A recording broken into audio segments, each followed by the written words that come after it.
Let's look at the 20-year Treasury Bond ETF.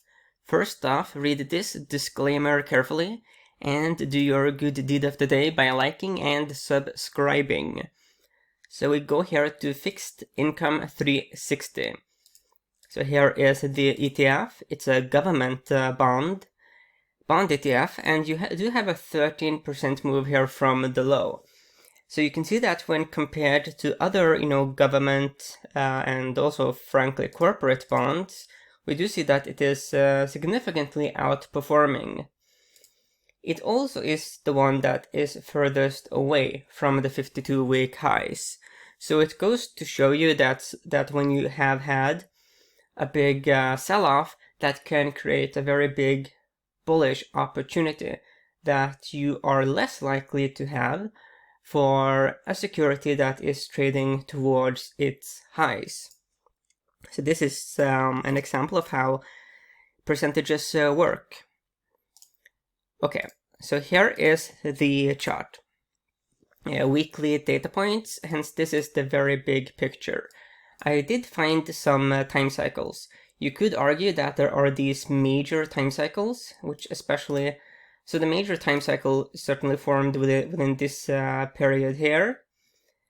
And then you have, this huge time cycle that we are currently a part of. The interesting thing about the major time cycle is that it does project weakness heading towards autumn 2023. Of course, we have to be careful when projecting way into the future, but that is the projection. Looking here at the small time cycles, they have been, especially during this mid-period here, they formed very clean time cycles. Here we do see that, a major correction did come here as projected with the small time cycles, but we didn't see, these kinds of nice rhythms that we had here. But still, there is something going on here with the time cycles. The small time cycles, even though, yes, it is not as clean as we have here, it does project weakness heading towards early 2022.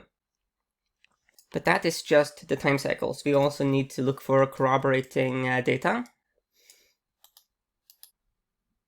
The interesting situation we have here is the blue 100-week moving average. So you see that it has been very clear resistance and support here in the past, and it recently became support, but now it is back to being potential resistance. We do see that it has been very solid resistance previously. So that is definitively something that would corroborate what we saw with the time cycles, in the sense that, there could be some downside on the horizon. Another key thing is this potential head and shoulders pattern developing. When we look here at the seasonality for the TLT, we see that August, September, and October tend to be weak. So that is interesting in this context with this resistance level and the time cycles. Looking at the last 20 years, it does change. So the longer term picture is that August is the strongest month. Then again, September and October are significantly weaker, especially October. So it's definitely a mixed message between looking at the last 10 years vis-a-vis the last 20 years. Obviously, the last 10 years is the most recent data. If you look here at, the last 5 years as an example, then we do see the strength. Well, let's actually look at the last 6 years, because then we have, the full year of the 2016 and 2020. Then August, it closes higher 67% of the time, but then again, we do see that September and October are dramatically weaker. Due to the weakness of September and October, and that, given that we are towards this resistance level, we have a potential head and shoulders pattern, it wouldn't really make sense for bulls to add, big into their positions given that the coming months are weak, historically potentially even very weak. So there's reasons here to lean speculatively bearish. When we look here at the RSI during some of the previous big rallies, we have been able to go higher. So there is the potentiality for that happening.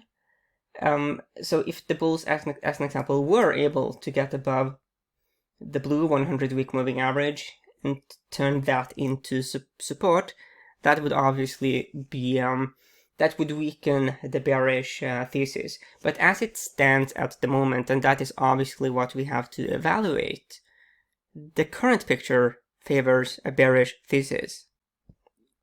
Looking here at the daily data points, we do see that this blue line here, accumulation distribution, does show that there is a lot of buying activity that's been supporting this rally. So that is bullish. RSI has been able to be higher in the past, so there could be, if we are going to see some strength in August, which is something that has happened in the past, then there could be more fuel left for that. So there's definitively a bit of a mixed message here. We do have, so let's summarize towards the end. When we go here to Finvis, we do get another resistance level. So in this instance, it is not a moving average, but it is this purple diagonal resistance level, and we are very close to that one. And that corroborates a more bearish take. When we compare the total international bond ETF, the BNDX, with the TLT, here you can see the assets under management and also shares outstanding. When we look here at the dividend, and the dividend for these two is not really that impressive.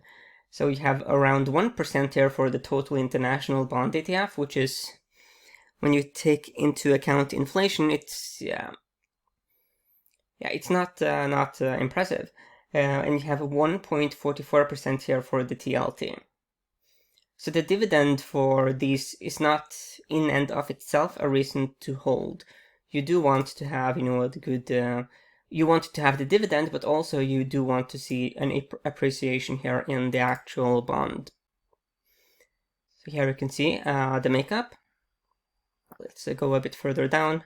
We don't really get that much data when it comes to these bond ETFs, unfortunately, even though there is the potential here to have more data, but for some reason we do not get any percentages here on credit quality and even maturity, which is unfortunate. So if I were to sum up my take here for the TLT, I think that when we add the data together, the time cycles had a bearish lean. The moving average resistance here with the 100-week moving average is clearly bearish. Finvis did find this diagonal bearish trend line. We have a potential head and shoulders pattern developing. So I think that there's multiple reasons here to favor a bearish thesis. I would say that the 100-week moving average is to a certain extent a line in the sand. We have seen that it has been surgical resistance in the past. Other times we have been able to sort of peak above it, but you see here that the previous times when it was a clear resistance level, we did fail very quickly. So if we were to peak above it, a very clear sign that a bearish thesis is not working, that is if we are able to stay above it.